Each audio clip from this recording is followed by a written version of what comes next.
Hello all and welcome to the modern teacher. ఈ వీడియోలో మీకు ఏపీ హైకోర్టు నోటిఫికేషన్ నా లైఫ్ని ఎలా చేంజ్ చేసిందో చెప్తా. ఈ వీడియో ఎండ్ వరకు చూడండి, ఎందుకంటే నేను నా ఎక్స్పీరియన్స్లో నేర్చుకున్న కొన్ని లైఫ్ లెసన్స్ మీతో షేర్ చేసుకోబోతున్నా. అవి మీకు యూజ్ అవ్వచ్చు కూడా. 2019లో గ్రాడ్యుయేషన్ కంప్లీట్ అయ్యాక క్యాంపస్లో వచ్చిన ఐటీ ప్లేస్మెంట్ని వదిలేసి ఎలాగైనా గవర్నమెంట్ జాబ్ తెచ్చుకోవాలని మెంటల్గా ఫిక్స్ అయ్యా. కానీ ఫ్యామిలీ ఫినాన్షియల్ స్టేటస్ మటుకు కుదరదన్నారు. సో టీచింగ్లో ఎంటర్ అయ్యా. అలా టీచింగ్లో నా ప్రస్థానం మొదలైంది.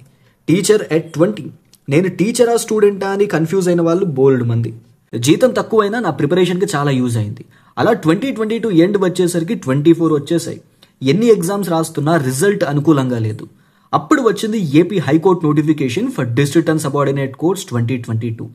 ఎగ్జామ్ చాలా బాగా రాసా. ఈసారి ఎక్కడో గ్రహాల మూవ్మెంట్ స్టార్ట్ అయిందని అనుకున్నా. డిసెంబర్ అయ్యింది, జనవరి అయ్యింది, ఫిబ్రవరి అయ్యింది, మార్చ్ అయిపోతుంది.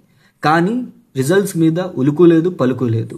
పైగా యూట్యూబ్లో ఏమో పోస్ట్ అన్ని అమ్మేసుకున్నారని చెప్పని వీడియోస్.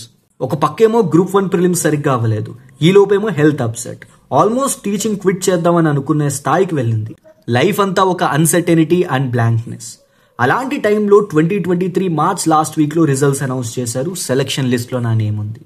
అది చూసిన వెంటనే ఒక్కటే అనిపించింది, కష్టం ఎక్కడికి పోదు, ఏదో ఒక విధంగా అది మన అచీవ్మెంట్స్కి కారణం అవుతుందని అర్థమైంది. ఇలా 2022 ఏపీ హైకోర్టు నోటిఫికేషన్ నన్ను ఒక ప్రభుత్వ ఉద్యోగిని చేసింది. కానీ నేను ఆగలేదు. ఇంకా మంచి జాబ్ తెచ్చుకోవాలని నా ప్రిపరేషన్ని కంటిన్యూ చేస్తూనే ఉన్నా. అలాగే నాకు తెలిసిన సబ్జెక్ట్ని వేరే వాళ్ళకి ది మోడర్న్ టీచర్ ద్వారా నేర్పాలి అని అనుకున్నా. కానీ నేను అనుకున్న రిజల్ట్ నాకు కనిపించలేదు. అప్పుడు వచ్చింది AP high court notification for district courts 2025. 3-4 months మన ఛానల్లో ఇంగ్లీష్ అండ్ జీకే వీడియోస్ రెగ్యులర్గా చేసి అండ్ ఎగ్జామ్ అప్డేట్స్ ఇస్తూ నాకు వీలైనంతలో యాస్పిరెంట్స్కి హెల్ప్ఫుల్గా ఉన్నా. సో 3000 సబ్స్క్రైబర్స్ దగ్గర ఉన్న ఛానల్ 9000 సబ్స్క్రైబర్స్కి వచ్చింది.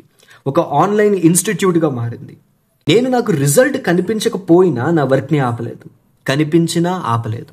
ఎందుకంటే ఒక ఆస్పిరెంట్ ఆగిపోయాడు అంటే ఓడిపోయినట్టే. ఇప్పుడు మీ ఆలోచన అంతా ఒకటే, నోటిఫికేషన్ ఉంటుందా పోతుందా, రిజల్ట్ ఎప్పుడు ఇస్తారు, ఇదే రన్ అవుతూ ఉంటుంది మీ మైండ్లో. అది నాకు తెలుసు. ఇది మంచి ఆపర్చునిటీయే, కానీ దీనికన్నా మంచి ఆపర్చునిటీస్ ఇంకా చాలా ఉన్నాయి. నేను చెప్పేది ఒకటే, మీ ప్రిపరేషన్ని ఆపద్దు, మీ ఫోకస్ని డీవియేట్ అవ్వనివ్వద్దు. మీరు మీ గవర్నమెంట్ జాబ్కి అతి దగ్గరలో ఉన్నారు. నాకు ఆ నమ్మకం ఉంది. ఇంకా మీరు నమ్మితే విజయం తథ్యం.